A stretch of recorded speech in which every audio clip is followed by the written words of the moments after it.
Time now to wrap up another big story from this week. Another chapter of the Sigma Alpha Epsilon fraternity is under fire over alleged racial slurs, this time in Seattle. This comes on the heels of the SAE eviction from the University of Oklahoma over video of members singing a racist chant on a bus. Although the students and fraternity has been disciplined, legal experts have come to their defense. Would these students win their case before the Supreme Court? Should there be some restrictions on the worst kind of speech? That's our topic this half hour, and we want to hear from you on our Fox 26 Facebook page and Twitter. Use the hashtag Fox26forlife. Joining us live in our newsroom is our Roundup panel. It's led by our Fox 26 senior legal analyst, Chris Tritico, our news analyst, Mustafa Tamiz, and public policy analyst, Jackie Bally. So what do you think about that question, Chris? Would they win if they were to go before the Supreme Court? Probably. We don't have to like the speech, but we've been down this road numerous times in the history of this country, and we have learned that we have to tolerate hate speech like from the KKK in the 40s and 50s and 60s when they would march with their ugly hoods on and make horrible racist chants. But the Supreme Court said the First Amendment to the United States Constitution protects that hate speech as long as it's not violent speech. And so because of that, I think that if this went all the way to the U.S. Supreme Court, the court would begrudgingly decide the case in favor of these students. They're at a public university who were dismissed without a due process hearing for their speech. And so while I abhor what they said, I hate what they said, I have to say that I think that that speech is probably protected by the First Amendment to the United States Constitution. And Jackie, we're going to start with you. I don't know if you agree with that legal analysis or not. I do. I hate the speech, but I think that they have every right to be a bigot if they want to. Well, you know I hate the speech because they hate me. But no, you're right. They are protected legally. We don't have to like what they say, and even idiots like these people can make stupid comments, and they are protected. I mean, everyone's allowed to make stupid comments. Now, what you're seeing is a lot of fraternities get in trouble across campuses for hazing and for other instances. And I think a lot of people felt that the president's punishment was a little harsh.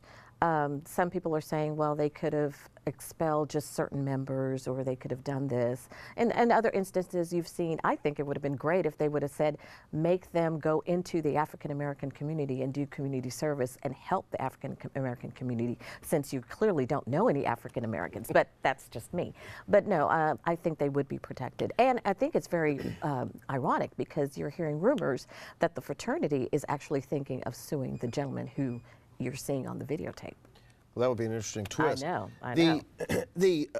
Excuse me, kicking the fraternity off campus is probably not protected, but dismissing a student from a public institution without any type of due process probably is protected, and that's where they win. Well, maybe they win the case, but if this goes all the way to the Supreme Court, the press that's going to be on this and their names attached to this litigation is probably going to be far more damaging to these students, right? I mean, if they wanted to not be identified as a racist, quietly walking away would have been the right thing to do, and apologizing. But now, if it's going to be litigation that goes all the way to the Supreme Court, their names are going to be in far more and more public light. They're going to be on television far more different times, and it's very difficult to refute that video. And the fact that this is something that all of them, or for the most of them, at least that you can see on camera, they knew the words to the song. This wasn't the first time that we're singing it, right. So it didn't seem like an off-key moment. This is a moment that has been done numerous times. So when this comes out in this multiple litigation, it's going to be far more damaging to these young people. One of the main, we're going to go to Sally, but one of the main players in this on the video said that from Dallas, his family had to move because they were being threatened once this all came out. So we're going to go to Sally. She's monitoring our social media. Let's take a look at Twitter right now. As you can imagine, no shortage of comments. This person says the chant was about lynching black men, an act of domestic terrorism, a hate crime that's far from foolishness. And then Jake says what these kids said was wrong, but they're afforded free speech. I agree with suing. I guess he's saying he agrees with them suing Oklahoma, right. reinstatement for to the university. Now, the first tweet there, it's not it doesn't qualify as a hate crime because it's speech only. It didn't have the immediacy that's required to have a criminal case filed, and we have to be careful when we're penalizing speech. It has to have immediacy to have, in other words, I'm going to kill you if I can immediately do it. That can be a crime. If I say it over Facebook and I can't do it immediately, it's not a crime. It's just speech. Yeah, it's bad speech, and again, ugly speech, and we don't like it, but it's speech, and they are protected. And unfortunately, they can do what they want to do. Now, when you get caught like this, it's the fraternity, that the image and the stigma that's attached to them now, and that's why you're seeing a lot of this, and of course the university. So that's why you're seeing the president react the way he is.